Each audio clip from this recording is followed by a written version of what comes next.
But Amber Fields, obviously a big fight coming up with Leah Gotti. A little bit of background in the boxing world. You've been around a few different promotions here and there in different capacities. Um, when was the first time you felt that you would get in the ring or wanted to get in the ring?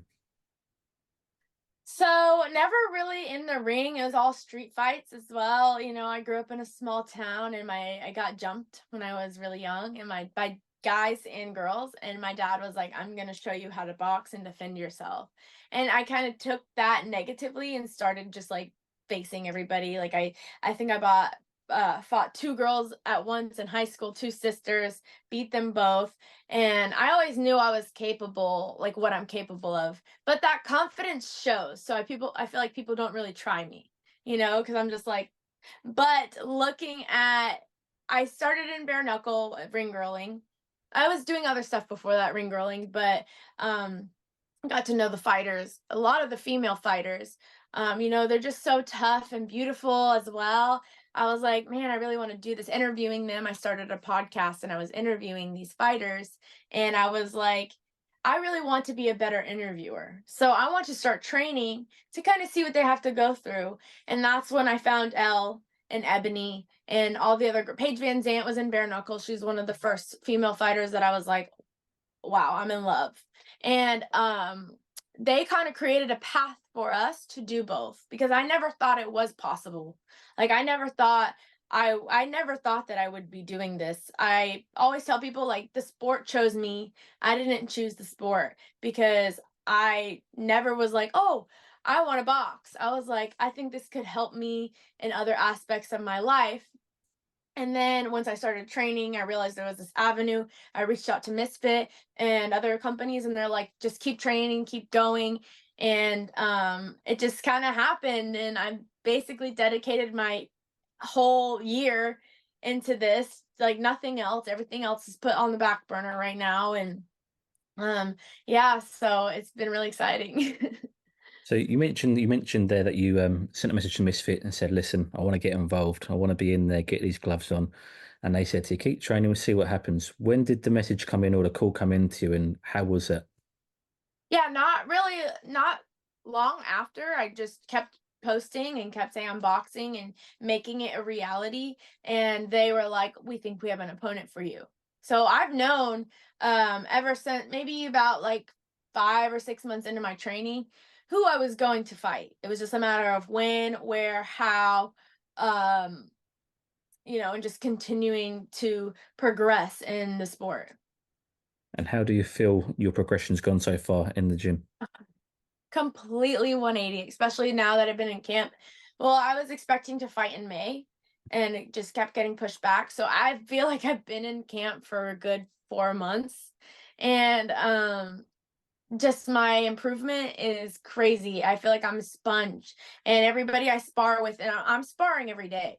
And everybody I spar with teaches me something else. And I feel like I apply it. I actually apply it and remember it when I'm fighting, which is crazy because a lot of the information just kind of goes out when you're in the ring, when you're actually in a combat situation. It's kind of hard to remember all the things because there's your feet work, your weight distribution, there's chin down, chin up, like putting your hands down, your hands get tired, just making sure that you're keeping your head off center, and other like little techniques that I've learned along the way. Even yesterday, I was given really good advice. I'm not going to even say it because I'm just going to show you in the ring. But I'm excited to apply it tonight for sparring tonight. Do you feel any, you mentioned there, worry about forgetting certain things or this and that, and there's so much to remember. Do you feel any pressure heading into fight night? No, not yet. I feel like maybe as we get closer, there might be some like just, a little bit of not nerves, because I'm not nervous, but just like excitement for it all that I don't know how I'm gonna react in the ring. I just hope and pray that everything that I've learned sticks and just continuing to repeatedly do the things until I'm so comfortable with it, I do them in my sleep. I'm sure they will. I'm sure they will. Talk to me a little bit about your work. So you mentioned there interviewing and podcasts and things like that. You work on the media side as well as the ring girling. So you've been in the rings with professional fighters for Pro Box. You've been in the ring with MVP, doing the content side of things for Jake Paul's promotion there. almost the enemy of Misfits there with MVP. Um, Talk to me about that side of it. How much are you enjoying that, and is that another opportunity for you to soak in and be a sponge and see these fighters firsthand? Absolutely. And luckily, both of them have been supportive. It has almost helped, both of them have elevated me in this sport. Like you said, being around it, it's made me a better interviewer. So I am able to ask certain questions or come up with ideas that might, connect better with these fighters. And it might get me in the room with somebody because I'm like, hey, I'm having a fight. And they're like, oh, you're having a fight. That's something I'm experiencing right now.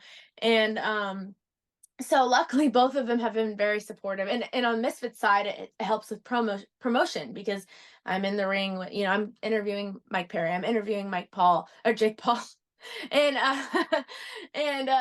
so you know it's just been really great. And yeah, I've been able to really look at maybe mistakes certain fighters have made, and okay, like now I need to know, how can I go back to my coach and say I saw this, how can I, um if I'm in that situation, how can I get out of it? Or what do I need to do to prevent this?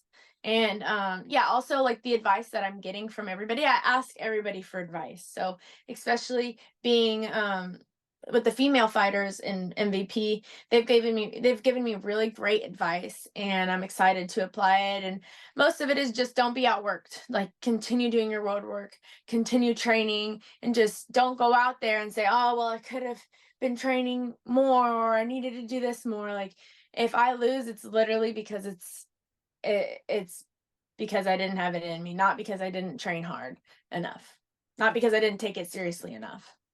Well, that was going to be my next question. Do you ever, sit there and after you finish the interview and the camera stop rolling, ask them for a bit of advice? Amanda Serrano, for example, what do we do here, or what do you do to get through the tough situations, or when you have to bite down your gum shield? What goes through your mind? Things like that.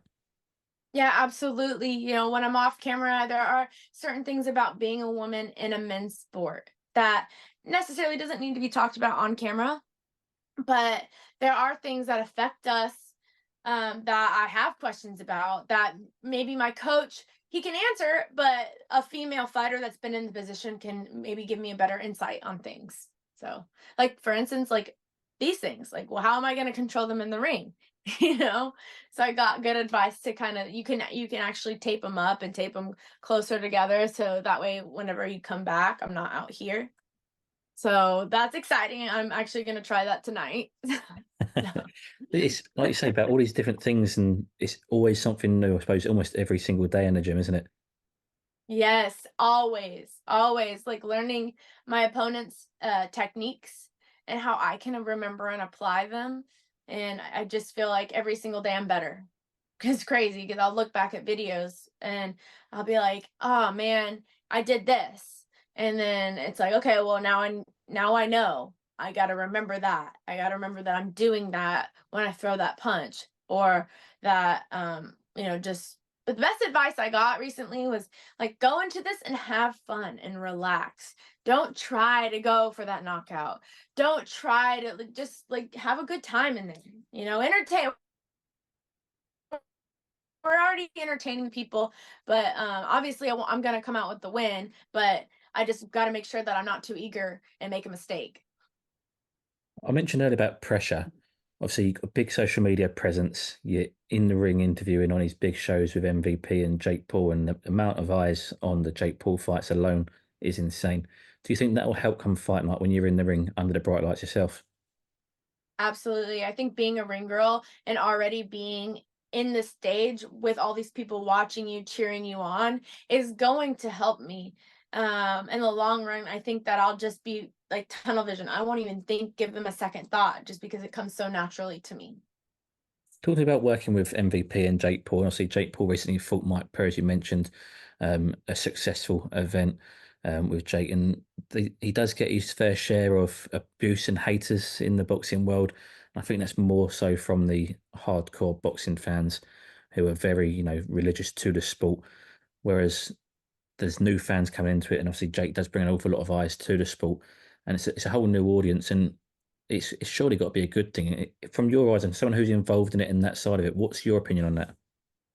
He is so inspirational, just seeing how hard he trains, and everybody's coming at him with this negativity, saying he's not a real boxer or whatever they say about him, and he just continues to just prove that he deserves to be here. And not only that, he's bringing back the sport. Like, he's bringing the sport to the younger generation, getting more people inspired and involved, and he just is going to continue going up the ranks. And I feel like he's a winning team. Like, no matter what, he's going to win. And it's super inspiring for sure. Um, just to see somebody continuously get hate and just overcome it. Talking about the business aspects, for me, Jake Paul and Nikisa as well, they're amazing businessmen. They know what they're doing. They bring in certain eyes and do certain things to bring their audience, and they cater to their audience without being, let's say, for example, Misfits with KSI, you got the handicap, the 2-on-1.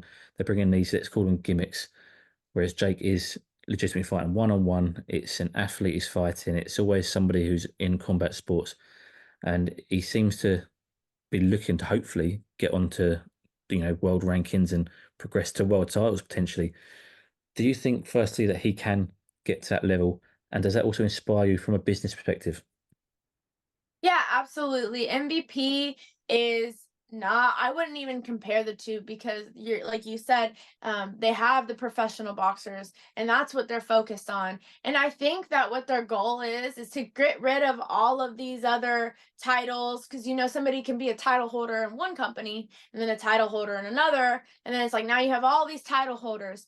And I think what their goal is to make MVP so big that they are the title holders. So you are not the title holder unless you win MVP. And that's obviously a far stretch and I don't know how they want to do business, but I just feel like that's a beautiful thing. And to be able to put eyes on some of these fighters like Amanda Serrano and other fighters that were there, I think it's a great thing. Just the promotion they have behind it and just the whole event itself is well put together. I asked every single fighter what their favorite thing about MVP is. They said they take such good care of them, the hospitality, the promotion. Nobody else does it like them. So, I mean, that's how I feel. And let's go back to Misfits, and obviously you're competing on Misfits show August 10 Miami. Mentioned titles and belts. How long till Amber Fields has her Misfits belt around her waist? So we got a 3-fight deal. So, as soon as I'm just going to work myself up the ranks and, continue to get better, continue to get stronger mentally and physically, and, adjust my training where I need to for the fighter. And, hopefully by this time next year, I'll be ready to compete for that title, And which just fine. Nikki holds right now in my weight class. Absolutely. Just final question from me. The first step on this journey is going to be Leah Gotti. Any final message for Leah? Oh man, girl, you better watch out, girl. You better be training just as hard because I know you cannot outwork me. So at the end of the day, I want to put on a good show. I hope that she's training hard so she could put on a good show as well. We can just make and just prove all those people that are just saying, what is this fight? It's not a professional fight. Like, I'm here to show you guys how hard I've been training. And I hope, at the end of the day, I'm coming out with a win. Sorry. We're gonna mop the floor. Do those comments that you mentioned there, people saying this isn't a real fight, what you're doing, does that motivate you more? What'd you say? Does it motivate you more with getting these comments? Oh yeah, absolutely. I've always been the type though. If somebody tells me I can't do something or I shouldn't do something, I'm like, bet, let's go. And I have such a good support system of friends and stuff, and my coach that are just so positive around me that the negativity doesn't, I feel like I have a force field. It doesn't even really get to me. I don't even listen to it. And at the end of the day, they're going to be watching. So keep talking, keep commenting. I don't care if it's hateful or not. Thanks for the comment, Boo. Absolutely. Amber, thank you for your time. I'm looking forward to it. Excited for the fight, August 10, Miami. Thanks again. Thank you so much. Bye. Thanks for having me. No worries at all.